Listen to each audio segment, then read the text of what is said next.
I don't wanna stop it. I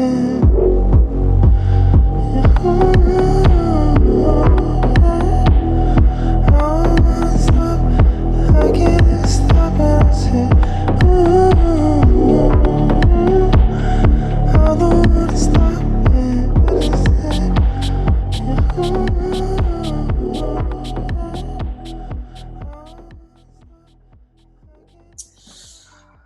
Hi, everyone. Welcome to our conversation today. We're going to be breaking down a little bit of systemic racism within the music industry, looking at how white supremacy makes its way into festival culture. This is a shout out to the Base Coast community. Thank you for tuning in. We have some great, fantastic human beings on the panel here. I am Rupinder Singh Sidhu. Most everybody calls me Rup. I'm here on the unceded, stolen, and occupied territories of the Musqueam, Tsleil-Waututh, and Squamish nations. And I've been having these conversations in and around anti-oppression and liberation-based practices for about 20 years. I'm also a musician, composer, and producer. And so this conversation is near and dear to my heart, as are many people on this panel.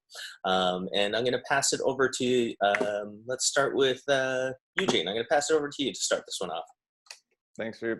Thank you for inviting me to be here. Thank you to Base Coast. Shout out to the Base Coast community. My name is Eugene Boulanger. I go by Young Dene as an artist. I'm a DJ and a producer. I'm based in the unceded, unoccupied, and stolen territories of the Musqueam, the Tsleil-Waututh, and the Squamish peoples.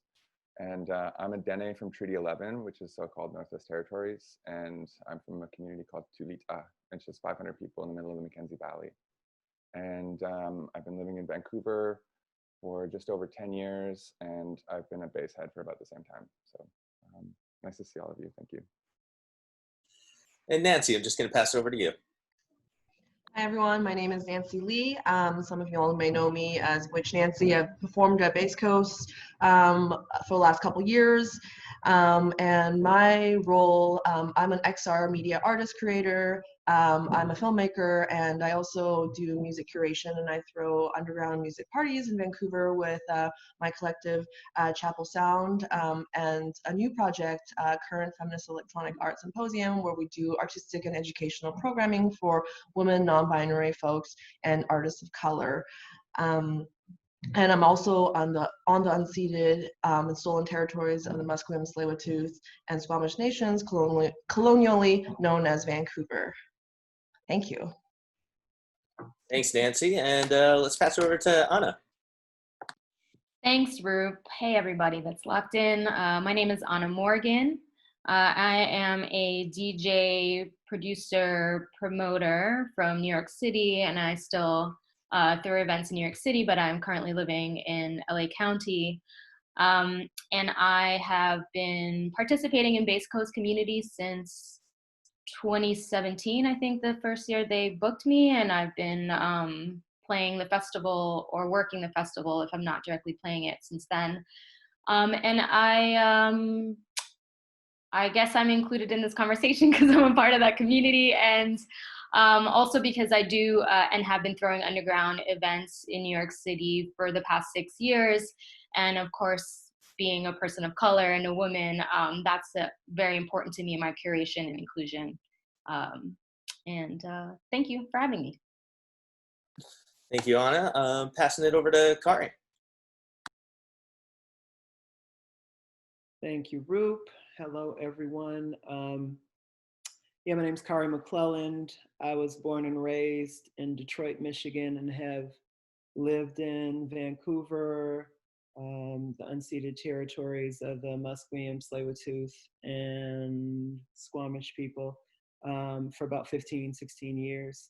And yeah, my relationship to electronic music is a long-standing one, probably since I was pretty small, because I grew up in Detroit and it was very much just like the fabric of my everyday life. It's what I heard on the radio. And when I started partying and going to parties, to underground parties that were mostly being played by Black queer folks in small spaces, it was sort of like, yeah, I guess how I came to know what the underground was, what electronic music was. And I'm currently a musician myself, but not really playing electronic music so much. And my relationship to Bass Coast is that I know many of the people who helped to organize Bass Coast and know many people who have played Bass Coast. Awesome, thanks, Kai. And last but certainly not least, over to Tarun.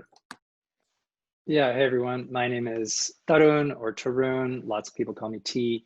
Originally born and raised in Montreal, I am now also in what is colonially known as Vancouver on these unceded territories. I came to electronic music via living in Vancouver and getting involved in, underground raves and whatnot, which eventually transitioned into me being in various bands and the hybrid electronic projects. And that turned into a band called Delhi to Dublin, which I've toured with for a long time. I now run the largest South Asian youth event in Canada called 5X Festival. I also run a record label that's sort of half devoted to electronic, half devoted to like other, R&B and rap music for South Asian sounds called Snakes and Ladders. Nice to be here. Awesome. Thanks, everybody. Looking forward to your perspectives on various subjects we jump into here. Now, just to give some larger context for what's going on here. We're in the midst of a pandemic. We're in the midst of one of the biggest civil rights movements of our time. And there's this intersection happening between those two. And I think it's really related. COVID-19 has, in all forms, has really kind of slowed down our world and shut down our world a little bit in order for us, to remain safe and try and stop the spread of this. And what it's done in that time is it's kept our eyes open, if I would say. This isn't the first time we've seen racialized bodies killed on the end of screens. This isn't the first time we've heard of Indigenous people in Canada being killed by police. But what this time has brought is a deep reflection, I believe. And part of that, to me, has to do with the wheels of capitalism slowing down, and for us to actually have the time and space to be able to review what's happening, as opposed to rushing and figuring out how the next piece of the machine is going to be moving. And so we have Bass Coast, various different festivals, really looking and reflecting on these questions. And that's essentially kind of what we're here to do today, is take some time to reflect and take a look at and share the perspectives that you all have in and around these subjects. So within that context, so we're going to be looking at white supremacy, and we're not going to be really dealing with white fragility today, because you can, on this panel, that's not going to be happening, but it might be happening for you. And I'm going to really encourage you to lean into the discomfort. Feel those edges, and then once you do feel those edges, recognize where they are in your body. Maybe breathe into them, and try and remain present for the rest of this conversation as we go through it. Now, let's just start off here. I think one of the first ones we have here, what is the first experience you can recall of being othered within the music industry? And I think everybody on this panel has a memory of that happening at some point in time for them. And is there anybody who would care to share what that experience or what that moment was like?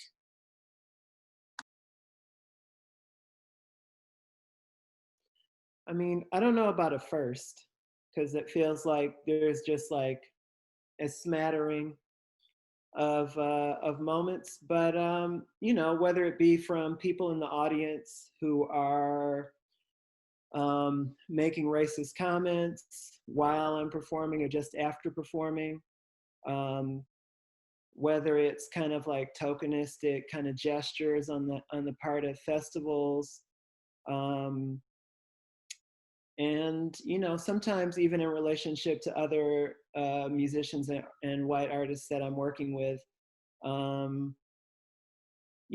there are many, many experiences that I've had of feeling othered or being racialized, or really just it's a form of dehumanization. But also, I would say, like, there's this way that I understand at least since I moved out here to the Pacific Northwest into Canada, that there's like a normalization of the white experience, which I never really grew up with because I grew up in Detroit. I grew up around all Black people for the most part, where it's like, I never really had to engage with, at least in large parts of my cultural life, like artistically, I was really engaging with Black people's perceptions of themselves and not white people's perceptions of our music.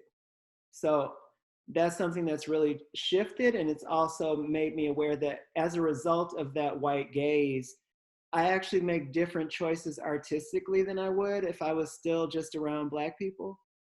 And I'm really making a very effortful shift in the way that I work as a musician to try to honor myself in the places that I come from, and to not, even though money is a big part of that, because it's like, if I know white folks are going to be interested in a particular thing, I know I can make money from that as an artist.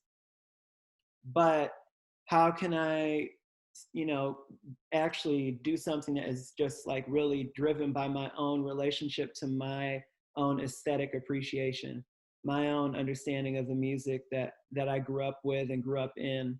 And so that was a long way to talk about both the, incidents of racism and othering, but also how that might affect an artist and how it might shape actually what they do and how they play the music that they play in order to try and meet the needs of white audience members. Thank you so much, Khari. Anyone else want to jump in on that? Yeah, please, Nancy. So I just wanted to, I agree with Khari. Like, there is really no first experience, because like I've always been othered in Canada. Ever since I've landed and here when I was 2 years old, I've always lived in this body where I was other. So being othered in the music industry is just a continuation of the experience of embodying a body that is being othered through this white supremacist lens. So what happens in the music industry feels no different than what has been happening in like grade school. Things that happen from your teachers or from your classmates. It just seems like the same system that is being perpetuated, but then within the music industry. So, like, it doesn't feel new. Like, you're not surprised as a person of color in the music industry to have these kinds of interactions. In fact, I do feel like, especially in Canada here, where white culture is the norm, is that I do feel like as a person of color, when you do step into the music industry or predominantly white industry or white environment or world, you proceed with caution, because unless you have a previous relationship that's deep and meaningful with this organization or this person, you proceed with caution because of your lived experience, you just assume that some shit is going to happen, or there might be something, some problematic things will be said. You're going into it prepared in all of your interactions, essentially. Thanks, Nancy. If I may. You want to add to that? And then Sure. Anna will come to you right after that, all right? Oh, sorry. No, yeah, I just wanted to echo that. I often, like, when I first read that question, that I understood it as the music industry is just basically a microcosm of the bigger culture that we live in, the bigger society. And yeah, that, sorry, I lost my train of thought, so I'll just pass it off, but I might come back to it. No worries, Eugene, just let us know. Anna, over to you. Yeah, I really agree and feel what both Khari and Nancy said. I've been having this thing where I've been, okay, so othering is an interesting thing for me because I was just raised other even inside of my household. Like, I'm half Asian and half Black, but I was raised by the Black side of my family in like a Latin neighborhood. So I've been other my whole life, like even inside of my own household. Like, I'm half Japanese, but my family is Jamaican. So in Caribbean culture, if you're any kind of Asian, you're Chinese. So I grew up being called Chinese by my own family, like that I grew up in my house with. You know, they'd be like, "Oh, that's my Chinese cousin," and I would be like, "I'm not Chinese," but it's just what it is. You know what I mean? So like, I've always been an outsider, even in my own home. So like Nancy said, you just get used to that being part of the experience of life. But to speak to specific instances, there have been things where, you know what, it's funny, and I think Nancy can probably share this experience, where you're not always sure if the discrimination that you're experiencing has to do with the color of your skin or your difference in backgrounds or your gender. A lot of times it's both, you know, but I definitely feel like a lot of times, if I can think about the othering, I'm like, I don't know, is this because I'm the only like person of color on this lineup? Is it because I'm the only woman? You know, like there was a lineup a few years ago that I was on that was a pre-party for Envision Festival in San Francisco. The guy that booked me, I met him, like I was planning a party in Hawaii like a few years before. We stayed in contact. A white guy, Jewish guy, but you know, white. And so he reaches out to me. He's like, I really want to book you for this party. It's like, you know, pre-party for Envision Festival, da da da da. I guess it's a big deal to him. So I'm like, cool. And we did it. He was like, okay. So he sent me my ticket information, all this stuff. And then something fell through with like the housing situation. And I was like, oh, well, just like, what are your, you know, like, what's your budget anyway? Like, what am I getting paid for this? I'll just, maybe I can just take it out of that and get an Airbnb. And he was like, oh, like, I was just like planning on bringing you out like on some homie thing. And I was like, excuse me, you're asking me to fly across the country on to play a party on a Saturday? You know, this is what I do for a living. You're also a promoter and a DJ, and you didn't plan on paying me. I'm not coming. And he was like, please come, please come. They had been promoting me as the headliner of this party. It was a party inside of a party. Every other person that was booked in that room was a straight white male. And it was a global based event. So all the music was world music, global music. And I was the only person of color and also the only woman on the bill. I found out after I got there that I was the only person not getting paid. You know, so it was like, okay. And then I confronted the guy about it after I found that out, because I had brunch with two of the other guys that were playing the next day. And I told them I wasn't getting paid. And they were like, what? You didn't get paid? So it was like, wow, okay, obviously all you got paid. I didn't get paid. So I hit up the guy and I was like, what's up with this? And he apologized and said he understood where I was coming from, but he never paid me. You know, like, so that's one event that happened like a few years ago. And then there was also like, I had a thing in New York City with a really big venue, and it was me and two other my girlfriends that got pulled off they booked us, and then they pulled us off the lineup with no explanation. They were like, oh yeah, sorry, like it was actually for Barclay Crenshaw, so that's Claude Von Stroke's alter ego. Apparently, like his management said we didn't have the right to book this room, so we had to take you guys off the lineup. So it was three of my girlfriends and him. So then after this happens, I get a hit up from a friend that's like, hey, congrats on that lineup. I was like, oh no, they took us off the bill. Half an hour later, he's like, yeah, so they hit me up and asked me to take that spot. And I was like, do you take it? And he was like, no, because I know all you guys also, this is a giant venue and they're trying to book me for like less than half my booking fee, you know, and like this, I'm tired of big venues doing this. And I was like, yeah, for sure. So then I hit them up and I was like, just so you know, it's a very small community and like we all know each other and we know what's going on. And I was like, is the issue that his management just doesn't want women on the bill? And they just like weren't really responding to me until I said that. Then they hit me back and they're like, can we have a conversation about it? Anyway, I went to bat to stay on this billing because I thought it was an opportunity, but also because the other women that were involved were really upset about being pulled off. Eventually, 2 days before, they end up putting us back on. I think everything goes fine, even though there's some problematic things that happen with the venue, with payment, da-da-da-da-da. After this, I learned that the guy who booked me goes around telling people that I am aggressive and difficult, which is code for, that's often code for this is a Black person we don't want to work with, or this is a person of color that's aggressive or difficult, or a woman. And I felt like if I wasn't in this body, he wouldn't be going around saying that stuff behind my back. Like the way that I interacted with them, they were very apologetic to me. They took responsibility to my face, but then in these emails, and it was fine. But then after the fact, this person bans me from their venue. Several other promoters tried to book me there. He told them those words, that she's aggressive, she's difficult, we don't want to book her. And it wasn't until that guy got fired, that I started getting booked at that venue again. But those were very clear incidents that happened in my career that I felt were both related, not only to me being a woman, but also to me being a person of color. Thank you. Thanks for sharing, Anna. Those experiences sound terrible.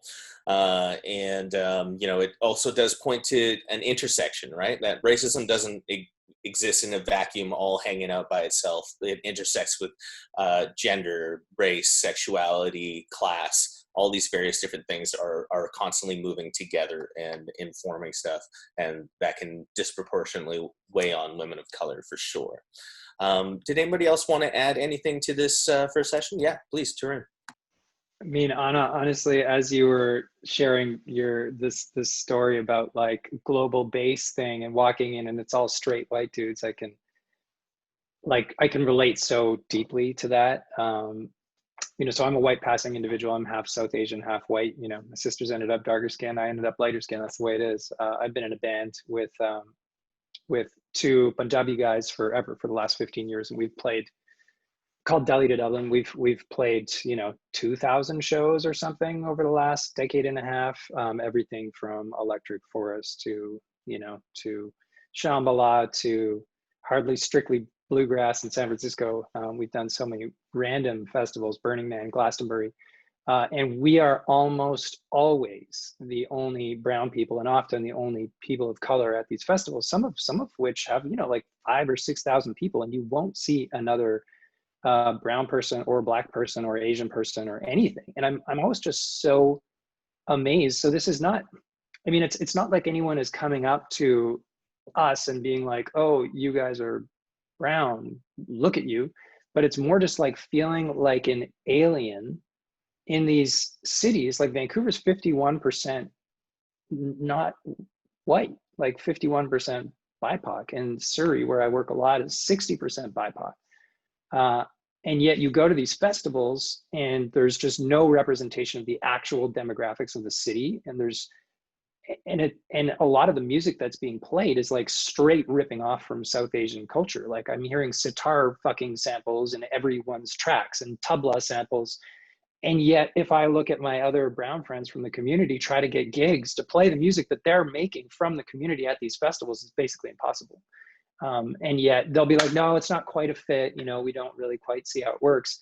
And then book 20 white dudes who are playing literally the same music. But they, just watching, I'm sure that, anyone from any ethnic community, especially the Black community, can really deeply relate to this feeling of just hearing our music being played by other people and having no ownership or no ability to, no power sort of to make that happen. That's why I've invested myself so deeply in working within the South Asian community, because it's just straight up frustrating to see this happen over and over again, like over a decade, to see no change, literally. The demographics of these festivals very rarely are changing for me. Thanks, folks. Eugene, did you want to bring it back? Yeah, so just to round it off in what I was saying earlier, and kind of to respond to everything else that's been said since, is it almost feels like people will try to get away with whatever they can, right? And it's like, then when you have to stick your own neck out on the line to call it out, then you risk not being booked, you risk being blacklisted, or being accused of being difficult, when you're really just advocating for someone to treat you like a proper human being, like a professional. You're just asking, you're asking to be treated like anyone else on the bill.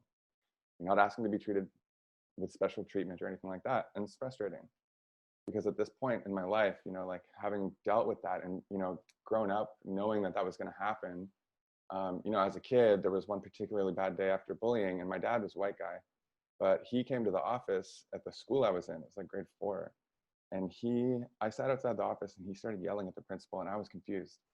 He came out of the principal's office shortly after, and I looked at him and I was probably, looking pretty scared, because he softened up right away. And I said, am I in trouble? And he's like, oh, no, you're not in trouble.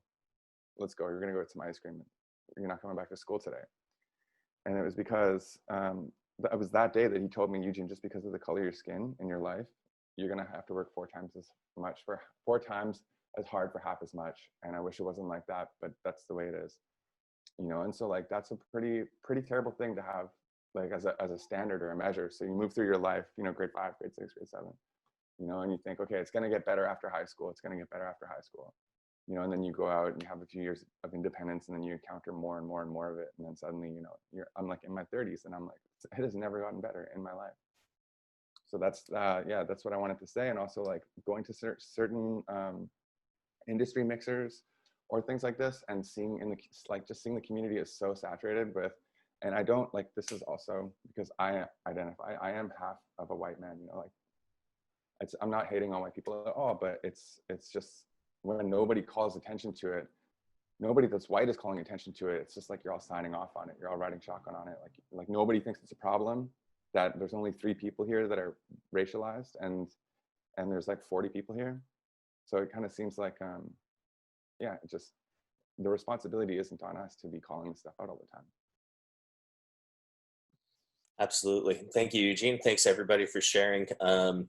Yeah, we see the music industry is wrought with systemic racism, as our society is. White supremacy finds its tendrils into every aspect of society, and music is no different than that, whether we're talking on a small scale of these industry mixers where it's like, you know, not enough people in the room, to the larger scale of like, you know, we see who the execs are in the music industry, and like, you know, how much money they're making off of BIPOC folk, and how that keeps on supporting a system. And that's where I kind of wanted to move a little bit of the conversation right now. And Anna, this will be a little bit of a different context for you, the rest of us all being here in what's known as Canada. We have various funding bodies and systems that are set up in support of that. So the next thing I just kind of wanted to explore was what are the ways that either funding perpetuates systemic racism in the music industry, or kind of how is it being propped up so well by the music industry as well? So which ways does funding play a role in it? Which way is this kind of like lack of change, or this thing that you're speaking to, Eugene, where it's like the kind of false compliance or the compliance of folks that aren't doing anything? So yeah, would anybody care to pick up that one? So looking at how systemic racism, again, is perpetuated by funding bodies and by the industry in and of itself.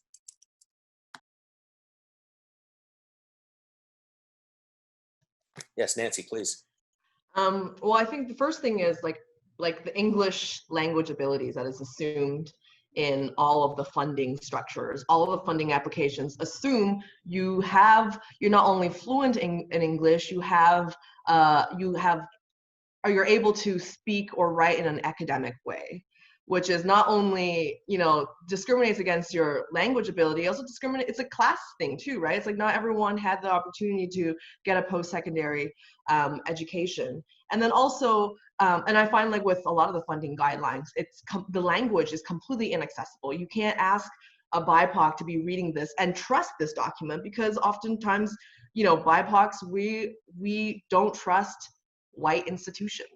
So why would we be trusting what's happening, what's being written on this really difficult to read document in order to apply for funding? So I feel like I know a lot of funding bodies, you know, municipally, provincially, federally, are trying to, you know, do outreach and get more BIPOCs, you know, to apply for their funds. But the structure itself perpetuates white supremacy in a way, because it's like it not only takes more BIPOC's labor in order to be like, hey, like your application is not very accessible, but it, you know, it's like as BIPOCs that are able to understand and go through the grants, we're also helping a lot of other BIPOCs apply for the funding. So it's like, you know, it's like we're spending a lot of labor helping their programs become better but not really being compensated for it, even though it's better for everyone to be able to access these funding.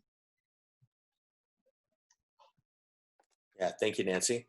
Tarun, I wanted to kind of speak with you around this because you're kind of like you're saying, you're like on 3 diversity calls today. So you're like this like voice that's constantly called to talk to industry in and around this. I know you sit on diversity panels and inclusion panels for Factor and various different folks. So I'm kind of curious where you see the kind of state of that being right now.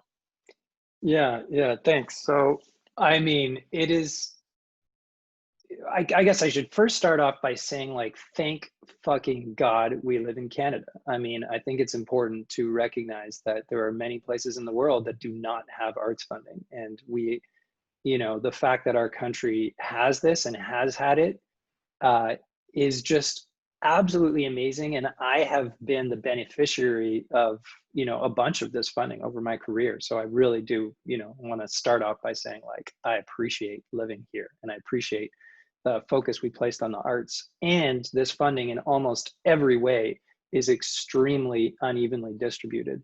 And you know, so just to use one example, last week on social media, I was calling out Factor, and I, you know, again, full disclosure, I'm on Factor's diversity and inclusivity board or committee. So Factor gave away, so the Factor stands for the Foundation for Assistance to Canadian Talent on Recordings. And basically it's made to, Factor is there to support commercial music. So this is not like support, it's not like Canada Council, which is supporting art projects. Canada Council actually has an issue if your project is too successful commercially. They're like, you shouldn't be here. You know, if your project's making money, you should go over here.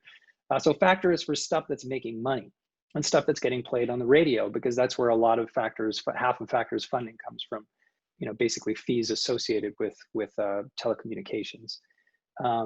They gave away 19 million last year. And if we look at the streaming stats, the biggest streaming artists in Canada, like the people who are creating the most revenue on radio and digital, are Black artists or artists who are playing, you know, quote unquote black music.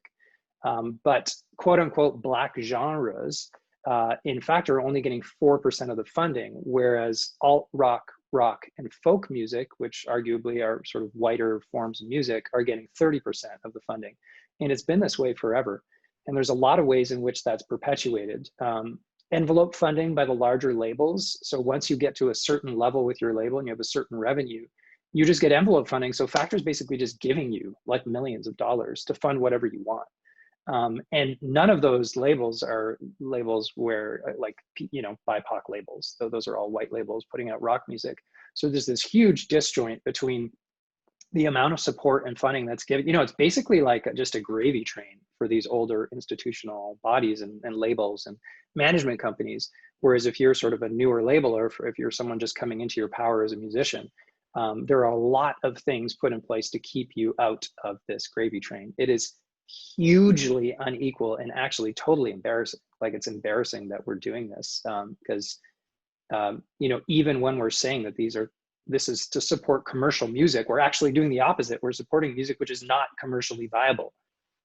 Commercially viable music is Black music in Canada. I mean, that's what we're known for. So, I mean, that's my 2 cents. I would say, you know, as Canadian musicians, we just have to keep on being loud about this until they actually make changes. Because everyone says they're changing shit, but I don't see any changes yet, you know.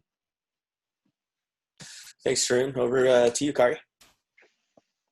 Well, I mean, some of you are familiar with this word, but I'll say it again. It's called reparations. I deeply believe that these industry bodies need to start throwing this money to the people who created and founded their gravy train, you know, in terms of many, many different aspects of musical genres and all sorts of things. Also the land that they get to put their businesses on and that they rest their homes and their heads on, stolen land. They need to just be breaking chunks off of dough and giving it to communities that have historically been denied access to these kinds of funds. And I'm talking about like wealth redistribution. So that was my quick 2 cents. Appreciate that, Khari.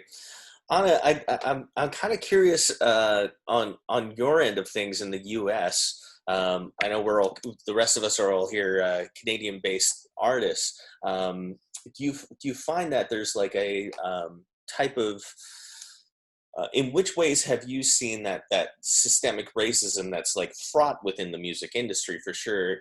Which ways have you seen that kind of like play out, whether in festival culture or even if you want to speak to funding? I'm just not sure about the funding statuses in the States.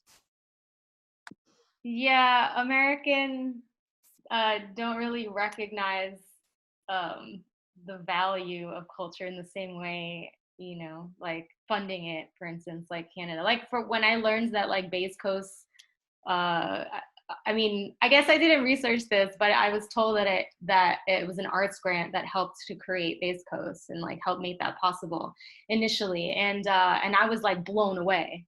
I was like, wow, like we could never have, we could never have that. Like, the United States government wouldn't do that. So, so there's that. As far as in the festival industry, I mean, you just look at these lineups though. Like, you'll just see a lineup. It'll be like 100 like people, and we all know like where this music came from, where the roots of it came from. We know who started DJing, and there'll be like two black people like on the whole lineup. It'll be like 100 people, and it's electronic dance music, and it's just like if you can't see that. It's just as clear as it is, like right there. All you need to do is look at the lineups and you'll learn everything you need to know about systemic racism and misogyny in the industry. Thanks, Anna. Eugene, were you about to jump in there? Yeah, it's already been said. All right, thanks. Rup, I have a quick follow-up question for Anna, if you don't mind, just because I'm super curious. Anna, what responsibility do you think lies, like whose job is it on those festival lineups? Is it the audience to demand artists, or is it the festival promoters to demand? Like, how does it change? Well, I honestly feel like the audience a lot of times, especially for these bigger like EDM festivals, they don't really know, like they're just going to party. It's just like spring break. Most of the people that are buying tickets, they don't really know what they're going to see, and they don't really know what they like want. They're being marketed specific faces and specific ideas about what's cool, what do they want, who are they going to go see. So I do think it's the industry and the people that are booking the festivals, like to go out of their way and not just hitting up, someone they know, like, that's in their direct community and be like, hey, like we need more diversity. And then they'll just throw like 1 or 2 people on there and feel like we've done enough, which I feel like that's actually like what they're doing half the time. I think once you begin your process with inclusion in mind, it's not that hard.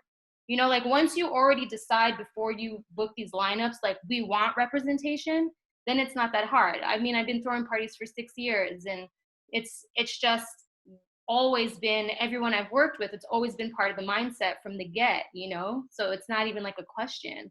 And I think that's the thing, is that like it's because it doesn't even reflect really the audiences. If you think about like how many, you even see less women than people of color, on these lineups too. And then it's like the EDM money is like half of that money is coming from women's pockets, So it's not, I feel like, the job of the audience, because half the time I don't really know that, like they're being sold something. So it's really like the people that are producing the events that really need to be like, you know what, this isn't acceptable anymore. And I do think it's great now that the audience is, this conversation is happening and they're saying, hey, this isn't acceptable anymore. And so, these festivals are responding where, because they don't want their money to be affected. They don't want to be banned. They don't want to look bad. Who knows if and I'll tell you this much, I just turned down a festival that they do a pretty decent job with their curation, but like the guy who runs the label and like the company, after they made a statement, like during a few weeks ago, that was like in solidarity, but it really read like an all lives matter type of statement. It was like not really clearly stating how they felt, if they were supporting Black people or not. They didn't even mention Black people in the statement. And it's a house music label. I mean, house music is Black music.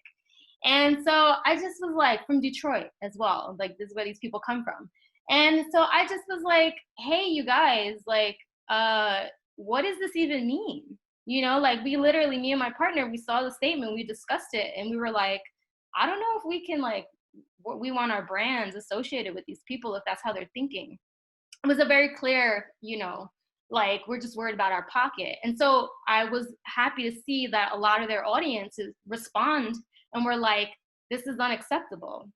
We weren't the only ones that felt that way. A lot of their audience was like, this is not cool. And several of their bigger, more popular DJs that rep that label were like, I'm embarrassed by this statement. So then they put out an apology and stuff like that. But they publicly put out an apology, and then they privately emailed us back defensively and defending the original statement they made.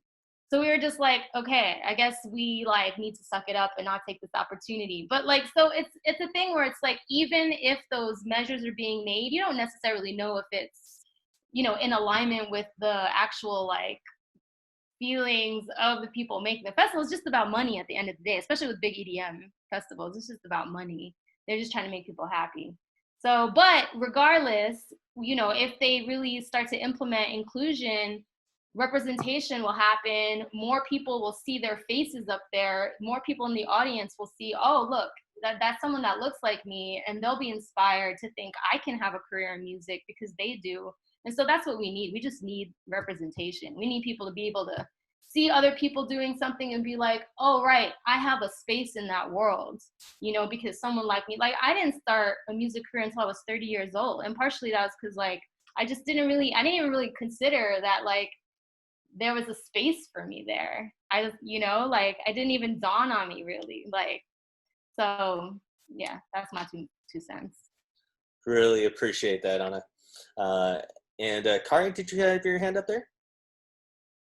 I did. I saw Eugene too, but I just wanted to quickly say, like, I feel like the mandate and the mission for these organizations, it isn't good enough for them to just be like, well, we're going to try and be nice. We're going to try and be good people. Okay, that's what we're going to do. We're going to be nice and good people and do the right thing.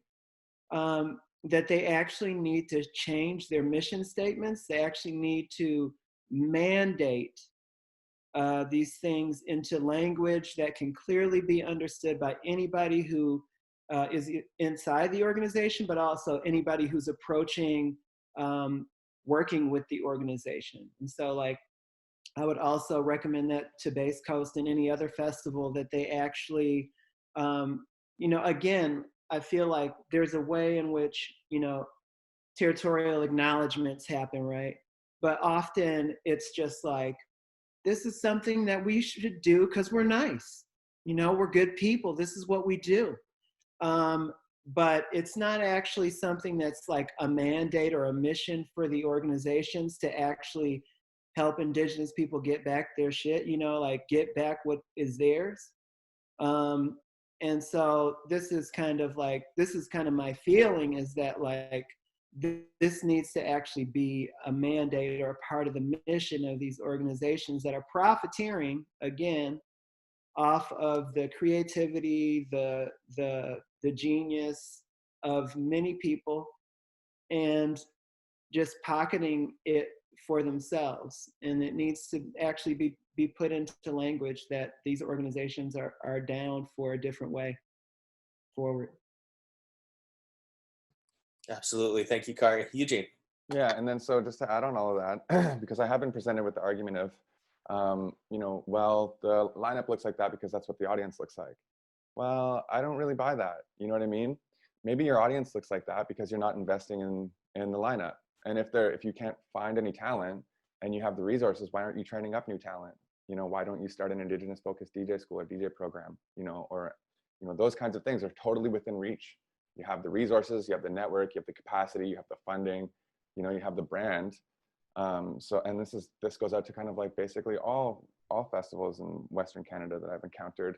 And so, yeah, that doesn't work as an excuse. And then also, yeah, I had another point off Khari's, but again, I lost my train of thought, so just keep going. Yeah, Nancy.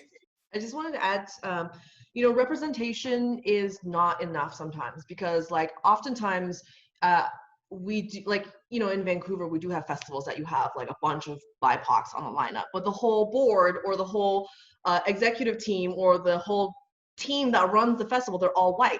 And I think that also goes the same with the labels. There's tons of labels. I mean, this, in the rap industry, we have Black bodies out there selling records, but all the people making the money are white executives, so the representation not only has to exist in these lineups, the representation has to exist within the structure itself, within the leadership of the structure. And I think like, with what Khari was saying, like that also needs to be mandated into the festival. And, that's something that I think Bass Coast should definitely consider as well too. Like, how can we nurture and bring up more BIPOC music curators, because that's the thing, is it's not just about booking the artists, it's having the music curators that are also BIPOC that can pick the artists that make sense within their community to bring the people out, so I feel like, representation is, it can often be tokenistic, and, it can often seem inauthentic, and I think that's, maybe it's the next topic that we'll talk about, but that's something that many of us have felt, being in a majority BIPOC kind of setup, but then having the leadership of the organization that we're engaging with being completely white. I have to agree, and I'm just going to jump in really quick, because that was my other point, was it's structural too. Like you can't just, and again, it's like Nancy was saying, this might just go into the next topic, but why would you invite somebody who is a person of color, a racialized person, into a toxic work environment where they're not going to be supported, they're going to be always stereotyped, they're going to be pushing stuff uphill all the time. So even that is not, you can't just put like a brown person or a Black person in a position and then expect things to just change and flourish. Both of your points, Khari and Nancy, were really, really good about structure. Go ahead. Yeah, I was going to say, what my favorite example that I like to use for this, and this is not really in the context of a festival, but it's Creative BC is another one of these sort of industry groups that works in Vancouver, and they support publishing, they support music, and they also support film. So they're sort of pan creative industry group. They're also commercially focused. They're interested in economic gains. And they were sort of like of limited use to your average musician, especially if you're racialized musician, until they hired Prem Gill as a CEO like 4 or 5 years ago. The amount of difference that made in terms of getting money into the hands of racialized people is just unreal. Like, it's been a sea change. Like, all of a sudden you can get funds. You're not up against this massive system. So like putting that person at it, and they, Creative BC themselves have, and Prem herself has taken so much shit. I'm just gonna name drop here, like from the Bruce Allens of the world, really, like these institutional Bryan Adams type, like Vancouver is a rock music city, those type of people. Like, they've taken so much shit. Prem just gets harangued all the time by these people, and she's like, tough. That's not what we're doing here, boys. Like, that was 20 years ago, and this is different. And so I think putting people in those key decision-making roles, even though like it obviously means some white person has to like let go a little bit. But that is really the future, because as our cities change, it's just not going to be stable or sustainable to have these all white executive decision-making teams and have a bunch of representation on your festival. It's not going to work. So like, get with the program. I mean, we already covered the next area that I was really going to go to, but thank you, Nancy, for that pivot, and Anna as well. But yeah, that's this whole question that we've been essentially talking about is, there's tokenistic ways of being like, go diversity, and then there's like authentic inclusion, which means, like you're saying, Tarun, like having leadership, really having BIPOC folk in those leadership roles to be able to steer things from that perspective. I just want to invite anybody to kind of expand upon this idea of tokenization, or opposed to other thoughts around like authentic inclusion, and what can really create there. I think you all like have nailed it so far. Inside of me, I've screamed yes like so many thousands of times. My chest feels bigger. Yeah, does anybody want just to expand on that? Yeah, please, T. Yeah, just it's almost like a straight up follow up for my last comment. You know, whichever way you roll on this, because everyone has, you know, Vancouver's a small town. And whichever way you roll, I look at Blueprint as really also exemplifying what it means to have people like Nate as a half Black person who's in a position of leadership, Matt Ochar, who does all of the booking, who's also Hapa, like he's in a position of leadership and he's buying talent. And when you look at the nights that they do around town, I mean, go to Fortune on a Friday night, like you'll see like 3 white people. And I think that's super relevant. Like it makes a difference to have people like buyers who are connected to the communities, these various communities that are out there, and not just be like, you know, sort of trying to talk with the one Black person or Filipino person that they know to give them a couple of names. It's like the buyers have to be from the communities to make a difference. Anna, you were mentioning about the parties that you throw and why you throw them in our non-recorded intros and introductions with each other. I was wondering if you'd just bring that in, just because I think it's BIPOC folk organizing really well. So basically, yeah, when I started DJing, I was in New York City. I was getting booked a lot to play this umbrella of like global bass music that's like a mix of a lot of music from all over the world, but definitely very like Afrocentric. But I also make and love bass music. And so I was feeling like I couldn't really like express myself fully in any one environment. And I was just like, basically, even just as someone consuming music, like when I would go out on like a Friday night, I would go to like 3 or 4 different parties in one night. Like just because it's New York City, so there's a lot of things happening, but like I couldn't get the fix I wanted just from one place because it would just be like all one thing. But I started going to raves really young, and at the time you always had like multiple areas of sound, so you could hop around and like go like chill out room, jungle room, house room. And so for me, like my music experience, it, you know, was shaped by having that experience of variety accessible easily in the same space. And then because just money, you know, promoters stopped doing that in New York. Like a lot of the big parties, it's really one sound all night. And that's because they know like that's going to bring in, you know, one audience. They know they're going to get money. And also bass music doesn't really make money. So it's like New York City is top 40s, house and techno, and then all the way down here is like bass. So basically, I was having this conversation with some friends, and we were just like, let's just, and who feel the same way, that are also DJs. And we're like, let's just make our own space where we can basically pull our friends from different communities. So we actively, each person on the lineup was a representation from a different part of the scene that didn't really interact that much. And so it was an intention for cross-pollination. And it's actually really cool because there's projects that came out of lineups, like basically people who didn't know about each other, heard each other's music, were inspired by each other, ended up creating things after. And that was a lot of the intention, was just like, how can we get all these people? The goal was just to get all these different people in the same room and partying together. Like that was the vision with Heavy was the first party that I started. My partner on that, Larissa Mann, who also goes by DJ Ripley, is also an activist and educator. And so we were just like, yeah, like we just want all of our friends from all the different parties we go to like be able to hang out in one space and be able to offer something that can include everybody.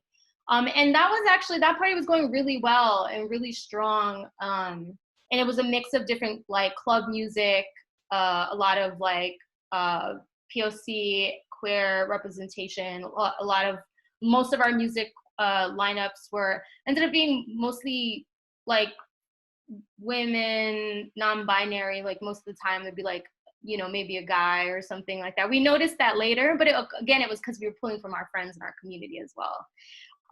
It was going really well actually until 2016, until the 2016 presidential election, the music scene became a lot more stratified. Like basically my queer friends and POC friends didn't want to be partying in white spaces or with white people anymore. So that really changed the way the party looks. And we realized like that was like a really clear effect of like what was going on with Trump and this current era, was that like it became like people were just like, nah, I don't even want to be mixing anymore with people that aren't like me, because like fuck them, like pardon me, like like that's literally how people felt. And it was really noticeable, in that event. So now I do a party with my label.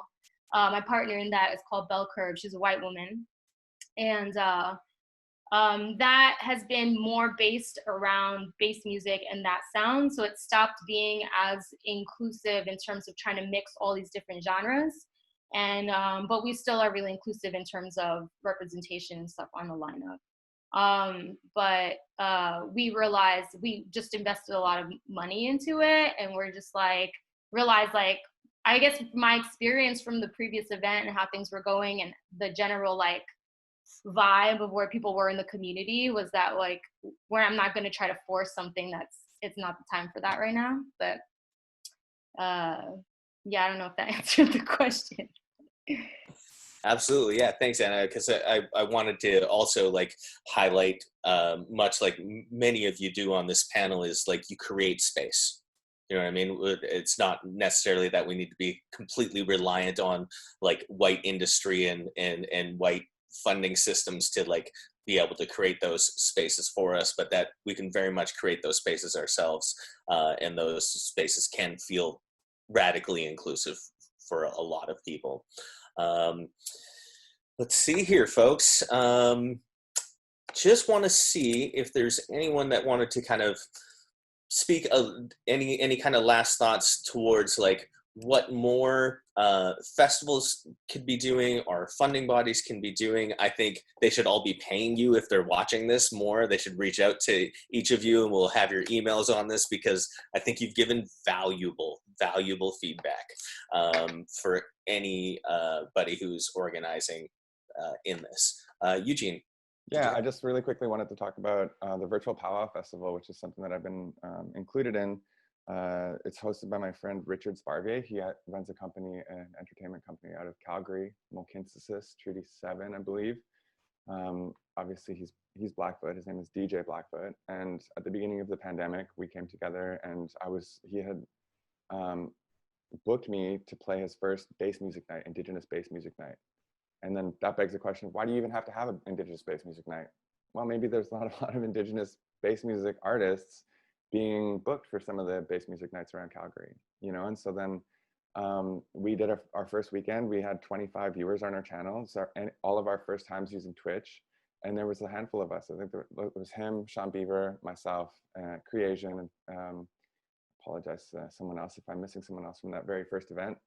But then by the end of a few weeks later, there's now a Facebook group, a private Facebook group for all the performers, past and present. It's over 50, we're getting up to 60 Indigenous DJs, export level. Most of them are export ready DJs from all across Turtle Island, from, out east, out west, up north, down south. And we're all streaming on this one channel. And then suddenly it's like, whoa, what's the excuse? For all the festival promoters, all the booking agents, everybody out there, here's a list. There's 50 Indigenous names, men and women, there's Two-Spirit people. And it just kind of blew me away. So then, like to the last point there about tokenism versus authentic inclusion, in Canada, we're living in what's called the era of reconciliation. So I think a lot of it right now, up to date, in terms of at a federal or even provincial or territorial level, it is very performative. It is tokenistic. You get up on stage and you say, I want to acknowledge that we're on stolen land. Well, give the fucking land back. That's authentic. Reconciliation. Tokenistic, yeah, okay, I see that you're upset. Reconciliation, like authentic reconciliation, let me help you to make it so that things are right again, So I think that's been on my mind a lot, because it goes right up to Justin Trudeau, biggest tokenistic, authentic, like reconciliator or whatever, but then all the way back down to, on an individual level, on a festival patron level, it's interpersonal, and it's also intrapersonal. So if you're going to be if you're going to tokenize reconciliation in your mind and export it to John Horgan, Premier BC, or Justin Trudeau to do it for you, you're never going to achieve it. You need to reconcile with yourself, and that is authentic. So I guess I'm just asking or imploring any of the viewers, people in the Base Coast community, and white people in our communities to just kind of think about that. Thank you, Eugene. Yeah, that's standing in solidarity and what that actually means, as opposed to like these acts of just kind of willful acts of reconciliation, as you're saying. Khari, please. I just wanted to name that probably many of the people who are watching this right now are white. And that, yeah, there's a way in which you as an individual have power to change the way that things move. I also want to say that, like, before we all got on here with you, we discussed actually the fact that this isn't what we want to spend our time doing, educating you. We actually want to spend our time creating, hanging out with each other, and having fun, instead of having to talk about the worst shit that's ever happened to us so that you all can learn. We want to enjoy our lives just like you do most of the time. So please spend some time and money on books and other things that will help to educate you, and then get together with yourselves so that you can educate one another, so that then we don't have to do this over and over and over and over and over and over and over again. That's it. Thank you, Khari. Yes. I think, well, one of the things that Base Coast has said that they'll do is put together a good resource list for folks and books and various different things. I wanted to make sure you all got a chance to like plug the amazing things that you're up to and into that I know a lot of the Base Coast community will also be excited about. Plug away, my good people. And also within there, if you have any kind of closing things that you want to state, this is going to be kind of us moving towards stepping away from this. And other thing I want to just kind of echo off of what Khari is saying, this is an hour you've spent with us in talking about this. This is something we all experience our whole lives. So take it beyond this hour. Systemic racism is not something that can be dissolved within an hour. Or, you know, I think we have lifetimes of work ahead of us, and we really are inviting as many white people as possible to take on dismantling white supremacy. Let's pass it around. Let the people know what you're up to, what they can check out, and also we'll provide a list of contacts, websites, wherever you want us to push people. Start with Nancy. I just wanted to add, last thing, we kind of had a conversation about this among ourselves before the streaming started, but that it's so important for white people to be seated in these panels, these anti-racism, systemic racism panels, because as BIPOCs, we're tired of being on these kinds of panels, and it would be super rad if we can see a bunch of white people talking about how they've perpetuated systemic racism, how they've perpetuated white supremacy, and what they need to do to dismantle this behavior among themselves. And I feel like as a person of color, that would be so cathartic for me to see a bunch of white people feeling really uncomfortable trying to figure this shit out. You know, like, make mistakes, like that's part of it. Like, you're going to fuck up, because I have 30 years of experience living in a racialized body. You're a noob at this, so it's okay to make mistakes, but you know, we need the white folks to have these conversations.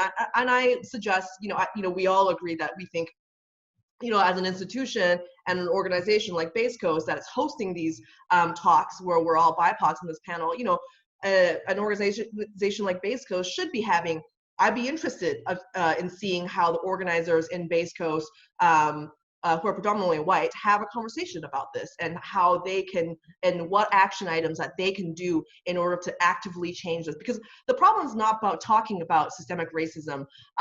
The problem is that we all know this shit happens. White people also know that it happens. We have these conversations for years, but the thing is, there's no accountability. We need an action list. We need to know exactly what you're going to do to start dismantling systemic racism and white supremacy within your own organization. Yeah, oh yeah, and then so I do have some projects that are also related. That was awesome. Thank you. I'm working on Current Symposium, so that's the Feminist Electronic Art Symposium that I'm co-producing, and we're doing mentorship programs. Things are kind of changing as the years develop, but check it out. It's currentsymposium.com. We had a mentorship cohort last year. Check out all the mentees and all the projects that they're working on.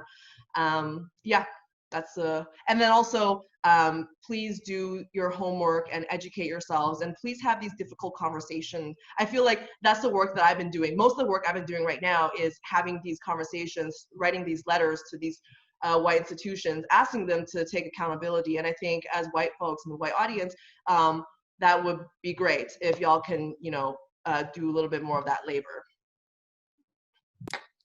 Thanks, Nancy. Let's slide it over to Tarun. Hey, yeah. So yeah, echoing that, I mean, I was sharing with the gang before we started that I'm on a call with the province after this, talking about exactly this stuff, basically imploring them to change policies. And then I'm on a 2-hour call with the city of Surrey.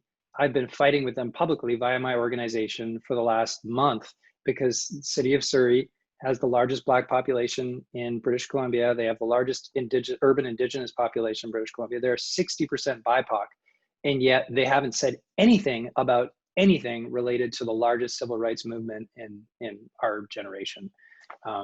They're ignoring a petition of 5,000 signs. You know, one really moving thing, and this is really geared around white artists, is that they had planned, the city of Surrey had planned a big online Canada Day celebration. And they were not replying to any of our emails, any of, you know, countless phone calls and messages saying like, Surrey, you have to acknowledge systemic racism and you have to commit to an action plan to dismantle anti-Black and anti-Indigenous racism in your city. So they haven't done that. But when we talked to these 8 or so white headliners who were playing at the Canada Day online show, and we were like, hey, Mother, hey, Said the Whale, hey, you know, Sleepy Gonzalez from Surrey, hey, who else was it? A bunch of different artists. When they all pulled out in solidarity, when white people pulled out of this event, all of a sudden they were all ears, and they still haven't done shit. But at least they're listening, and at least we're getting invited to speak at council. And so it really is those white voices. Like, there's only so much yelling we can do. But it's those white voices and white artists who like, when you get booked for a festival, you're like, look, I'm looking at this lineup and it's all white people. I'm not going to play unless, you know, like, use your leverage as someone with a platform. And as an audience member, if you're going to go to a festival, then start writing on their socials. If you're noticing that there's no representation, you know, call out and make these organizations accountable, because they'll listen to white voices where they won't listen to BIPOC voices. And so that is my, you know, that is my appeal to you. And I spend so much freaking time fighting with organizations about doing this work. You know, having some white people on this as well would be really, really freaking useful. And I could get back to making music with my freaking modular synthesizers there in the background. So that's what I love to do. And other projects I'm working on, check out 5X Fest, check out Snakes and Ladders. And if it lights your fire, then follow us. Awesome. Thanks so much, Tarun. Pass it over to Khari.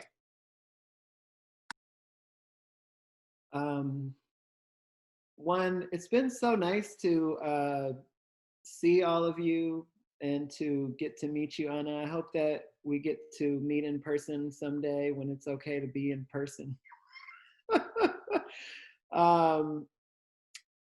Yeah, I also just want to like share like a deep sense of inspiration that I get from being able to be with you all. And I know that there's like an audience for this, but really for me, it's been like I've just been in circle with you all. So I just want to say how good that feels for me. So if nothing comes out of this besides the fact that I got to sit in circle with you all, I'm really pleased about that. I do have a feeling that something more will come from this. That's my hope. That's my prayer, is that something more will come from this. In terms of something that's coming up that people could check out, I'm doing a concert / fundraiser that is being supported by Side Door Access and Rogers. August 13th, I'm raising money for Art Starts in Schools, which is a program that does tremendous work in terms of educating young people across the province of BC and beyond to have a relationship with creativity, with arts and music, and often are bringing in people who are racialized, people who are differently gendered, who have different sexual orientations, and just different backgrounds, and letting them, helping them to connect with young people across the province around art. But in many ways, educating a lot of white kids who would never have access to anybody outside of their community to engage with somebody who maybe is different than most of the people that are in their community. So if you are able to, please buy a ticket. Again, August 13th, Side Door Access, Rogers, in support of Art Starts in Schools. And my name is Khari McClelland, Khari Wendell McClelland, artist name. Thank you. Thank you, Khari. We'll make sure we have like our names with clear links to all the awesome things that you all are into. Anna, I'm going to spend it over to you. It has been really nice to spend time with all of you and to meet some of you that I have not met before. And yeah, I guess this is kind of echoing really what Eugene said, is that it really, authenticity and accountability, it really starts on a personal level, you know, like you can really have to really sit with yourself and have these conversations and considerations about how your belief systems, your thinking, or your actions have been contributing to this system of oppression that we're all living in and that we all suffer from. It's not just people of color and Black people and Indigenous people that are suffering from systemic racism. It's everybody. This is a problem for everybody. And I think that, you know, because I talk to a lot of white people on these days, a lot of white people all day about, you know, their processing of whiteness and realizations around. And I think most people are good people. You know, most of us want the same things in life.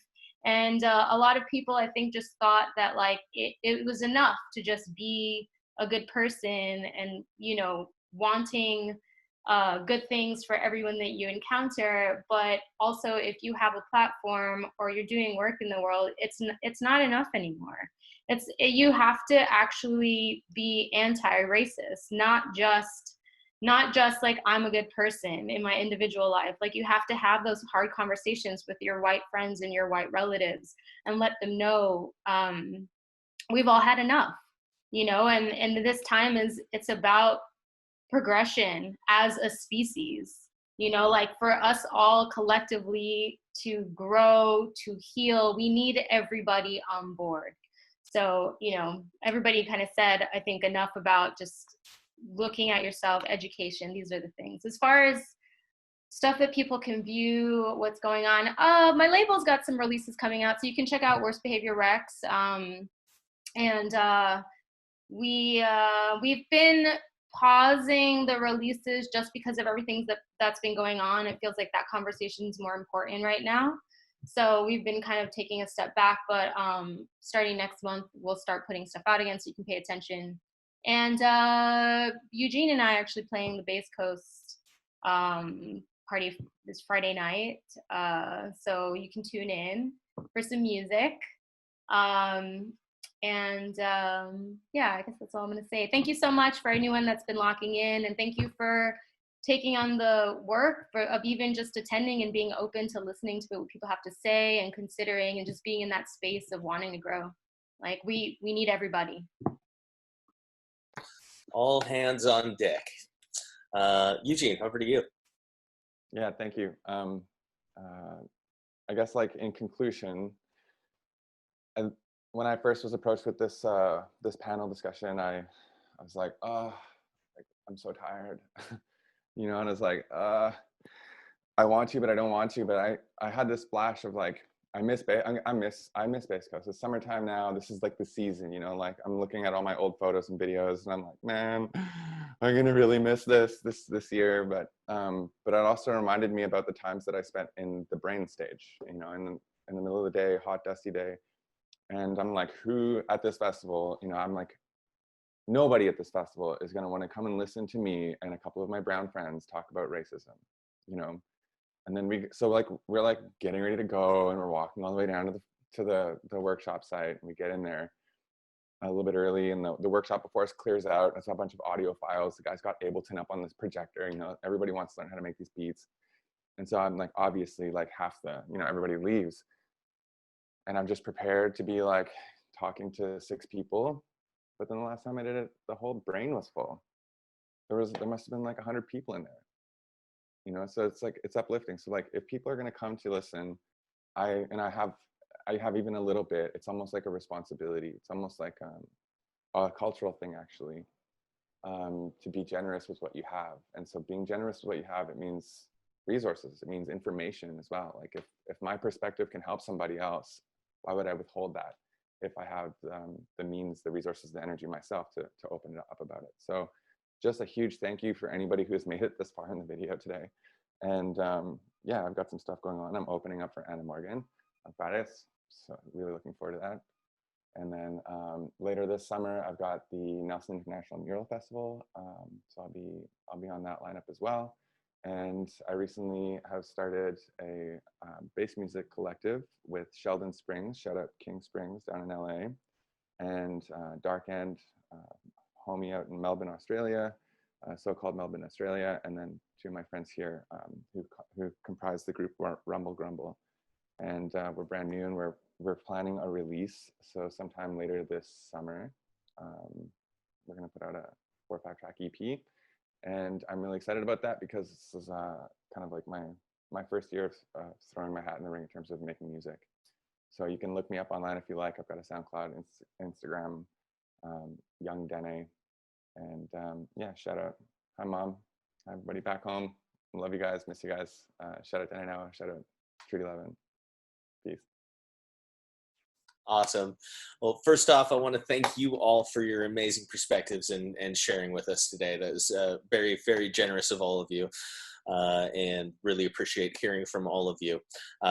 Thank you to anybody, like Eugene said, who made it this far in the video. Thanks for tuning in, Base Coast community. I hope this gives you some things to sit with, some things that you'll talk about other folks that you may maybe attend the festival regularly with, and just that this will keep the conversation going. I want to close off with a quote from Angela Davis that in a racist society, it's not enough to be non-racist, but we have to be anti-racist. Thanks for tuning in. All right. Peace, y'all.